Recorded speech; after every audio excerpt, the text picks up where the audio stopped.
I read from the barely legible handwriting in front of me. I like to eat chicken and ham is good to eat. I like to eat chicken and ham and chicken and chicken and chicken and ham. I like to eat chicken and ham. I looked up from the paper. And it just goes on and on. Janet, I said, is there an eldritch code in this somewhere, or did this child get kicked in the head before writing? Tanya and both cackled in their chairs. Do these children not know what a period is? More laughter. Janet reached across the cluster of desks. Let me see. She squinted at the paper, analyzing the handwriting. This is Ethan, she said. Yeah, Ethan has a learning disability. Great at talking, bad at getting his words on paper. He just starts to go on a loop and can't stop. This is still a big improvement from the beginning of the year. Tanya, both, and I stopped giggling. Great. Now I felt guilty. Unfortunately, he gets no credit for this, Janet sighed and made it 0 with her big red pen. Didn't even write to the prompt. What was the prompt, again? Tanya asked. They were supposed to write about who their role models were, both said. Silence.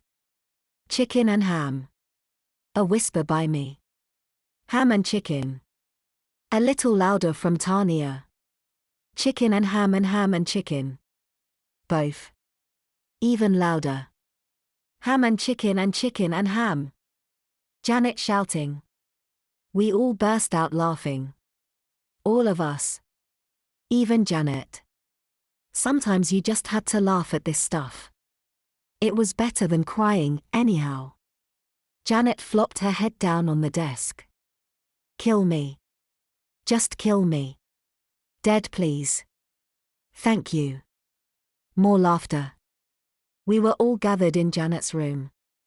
A few days ago, her students had to participate in a school-wide writing exercise in which every 3rd through 5th grader had to write to a prompt for close to an hour straight. Sit still. No talking. Eyes on paper. Just write. Not what you want to write. Write about the most generic thing possible, stuff like favorite season, or favorite food, or role models. It was bad for the kids and worse for the adults who had to enforce it. Might as well have asked them to find the lost city of Ohio while they were at it. Also, it goes without saying, but written essays had to be graded eventually. That's where we came in. Janet had asked both and I to help her grade the work, and naturally, having nothing better to do, we obliged. Tanya was technically off the clock, but elected to stick around and help.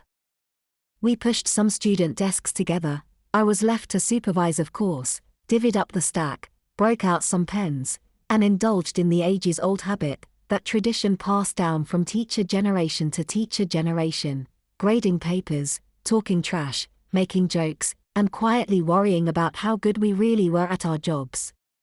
At least his spelling was fine, both said, do you want us to count spelling? Not breaking her gaze from her own pile, Janet tapped a printout she'd placed in the middle of the cluster. It's on a rubric. If the spelling doesn't really stop you from understanding what they're trying to say, let it pass once or twice. But if it's starting to interfere with comprehension or happening a lot, start marking off for it. Got it. A quick glance let me see red ink go flying across both's selected page. Geesh, my babies can spell better than this. No joke. I swallowed my pride and kept marking at my papers. To prevent bias, all student names were covered up with tape, but I was secretly hoping that the ones who were doing particularly well were some of my former students.